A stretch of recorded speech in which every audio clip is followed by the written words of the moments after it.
I'm starting to take it personally that none of you have sent me Crumble Cookie. What's going on, folks? Brandon the Broker here, and we are here for yet another video. I am going to be reacting to Thomas Roundtree, What's on My Architecture Desk. You don't want to see my desk because it is a mess right now, but maybe one day I'll do like a desk reveal. I've actually done quite a few. If you've watched any of my videos of me doing my classwork, you've seen my desk, but I've never shown you the full desk. One day I will. Anyway, let's get into the video. Actually, let's make sure it's up first, because God forbid it's not up, and then we got to hear Mr. Vigilante Shade. So anyway, there we go.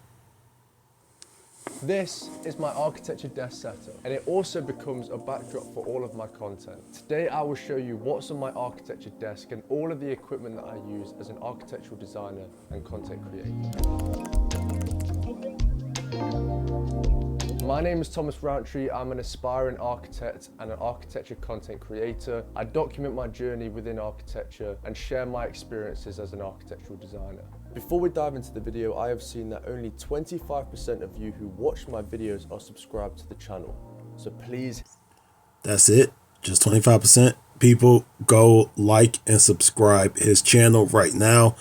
Please do it. He's actually he's very knowledgeable, and he is very, I don't know if the word is patient, but he makes good videos for everyone. Whether you just have a passing knowledge or you're in architecture, he makes really good videos. So please do go subscribe to his channel and watch his videos. Hit that subscribe button. It helps the channel out hugely. It is crucial for me to have a space for sketching, model making, producing all of my architectural drawings, whilst also filming, producing and editing all of my videos. So I have built this setup as a great working and filming space. And this wall here is fake. So welcome to my architecture desk setup. First things first is this big desk. I bought this desk about 4 or 5 years ago in my second year undergraduate degree, and it's treated me absolutely amazing. You can see it's got some scratches where I've been making models over the years, etc. But it's really great because I can have everything on it with my laptop, keyboard, mouse, but I can also... I mean, you can just tell, I know the monitor and I know what kind of laptop he has, so I know it is a very spacious desk. I actually like it. I don't know if it's one of those adjustable desks. He'll probably get into it, but it looks very nice. I like it. Roll the tracing paper out, have easy access to tracing paper that I can roll out and get sketching on.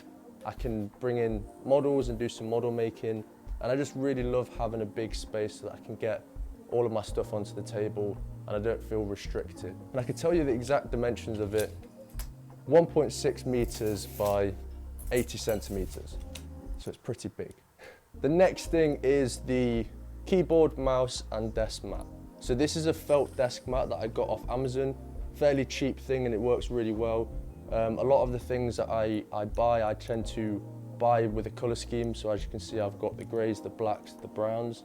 The white doesn't necessarily fit the theme really well at the moment, so eventually I'll probably buy a black desk or a wood desk. But currently we've got the black theme with the black Dell keyboard, with the black mouse, and then I've also got the black laptop. Nice. I built this Dell XPS 15 with a Core Intel i7 processor, 32 gigabytes of RAM, and 512 gigabytes of software. I want you to take note of that.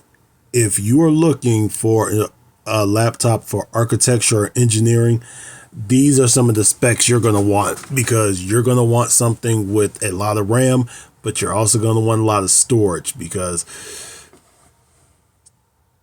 that shit adds up very fast, and you don't want to just be deleting stuff or whatever. Now, another thing is you could get an external hard drive, or you can have memory cards, memory sticks, but boy, do those get clogged up very fast as well. So you'll figure it out. State drive. This laptop has treated me really well for all of my 3D modeling, all of my rendering and visualizations as an architectural designer. The software that I use for my 3D modeling is Rhino 3D, and I use D5 Render and Enscape as my visualization programs. I use Adobe Illustrator, Photoshop and InDesign for all my post-production work. If you want a full breakdown of these specs and why I chose this specific laptop, watch this video, which is linked down below in the description. And all of the equipment that I'll be showing in this architecture desk setup is also linked down below, so you can check those out. As an extension to my laptop, I have this ultra-wide Samsung monitor. I absolutely love this monitor because when I'm doing my architectural drawings or video editing or anything in kind of major detail, I can really look into it and have many tabs open, have drawings open with references on my laptop, and I can flick between the two screens. And at the top of my monitor, I've got a BenQ screen bar, which I absolutely love. It gives a really nice down lighting when you're working in the evenings, and you can change the temperature, which I like to have it on a nice warm one. You can change the brightness, etc. The lighting of my space is absolutely fundamental for me. Working as I like a nice well-lit space with nice warm soft lighting, but also for filming and having a backdrop for all of my content. All of my lights are adjustable, so you can change the temperature and also increase or decrease the light intensity. And those things are sat on this Bololo cockpit setup. This is the walnut setup cockpit by Bololo, and you can build this yourself. The main component of this setup is the... Sir, I'm not gonna lie to you. I could not build that myself. I would need 5 other people, and there will probably only be 3 brain cells between us. You might want to come build that for me, and bring some crumble cookie when you do. Large monitor stand, but then you've got all the extra features that you can add to this. So you can make additions such as the laptop stand, you can buy small and large scale trays, you could buy an iPhone stand, an iPad stand, all of the features that I have on my setup. And the great thing is that all of these features are built into the large monitor stand, so you've got a really seamless and productive setup. If you want to add any of these Bololo products into your setup, you can use the link down below in the description and use the discount code Thomas Rowntree to get yourself 10% off your order. And underneath that, you've got storage where I have my tracing paper, my ruler, my notepad. So I always have this at the ready so I can make notes whenever, clearly, because I have so many notes in it. And then I've got obviously all my tracing paper, which I use this often. I get this to hand quite often when I'm doing any type of work, because I like to look back at my work for inspiration. I like to look back for... Let's let him get his money real quick.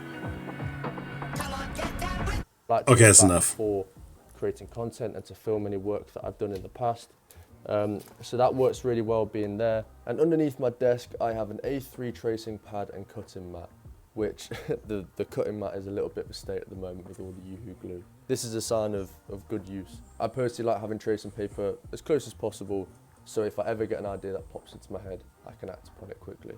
And then down here, we've got access to some of my favorite drawing books. So you've got the diagrams of architecture, and then you've got a book from one of my good friends, Drawing Attention, which got some really nice process drawings and really beautiful book to kind of have reference to. I also have some more books piled up here.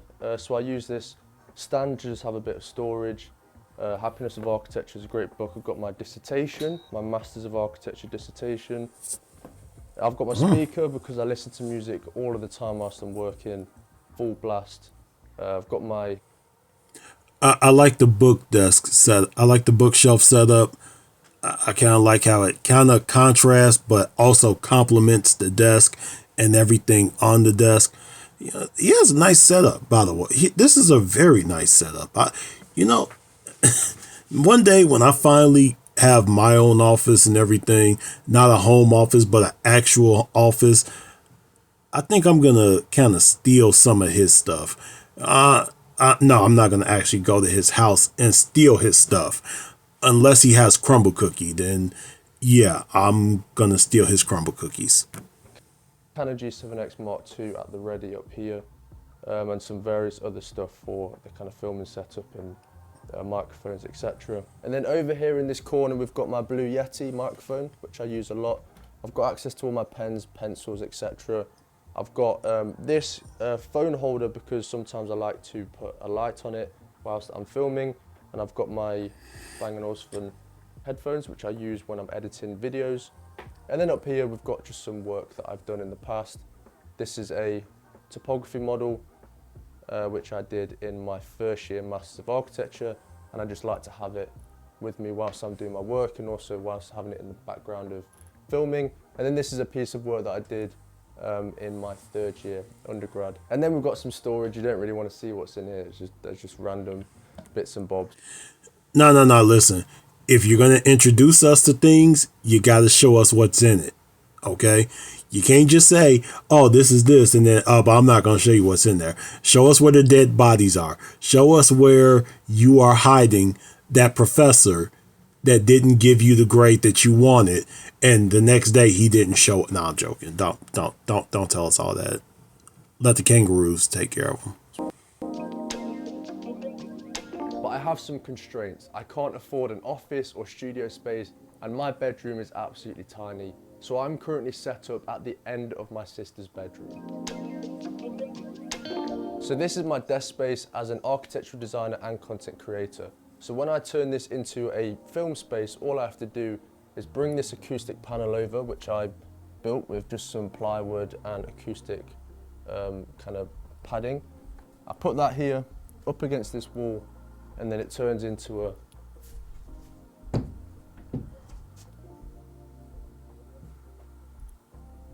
little film studio, which works really well. And to shoot all of my architecture content, I use a Canon EOS RP with a 15 to 35mm RF lens. And the rest of my equipment is fairly affordable stuff off Amazon. I don't feel like I need to heavily invest in all of my other equipment. And that is my architecture and content creation setup. I hope it gave you some inspiration for your working environment. And thank you so much for watching today's video. If you enjoyed it, please smash the thumbs up button, make sure to subscribe, hit the notification bell, and I'll see you next time. Go like and subscribe to his channel, Thomas Roundtree, and tell him he needs to have crumble cookies somewhere in that office. He needs to have a couple crumble cookies in that office. Okay, get the pink sugar cookie, the chocolate salted, no, the sea salt chocolate chip cookie, get the pink sugar cookie, and then whatever confetti cake pie they have, you got to get that too, man. Look, if you want me to come for a visit, you got to have crumble cookies. If you don't know what crumble cookies is, crumblecookies.com. I don't know if there's any in Australia or Great Britain or anywhere else like that, but in the United States and Canada, if you ever want me to come visit, crumble cookie. No crumble cookie, no me. No, I'm joking. Anyway, go like and subscribe to his channel and do something with mine.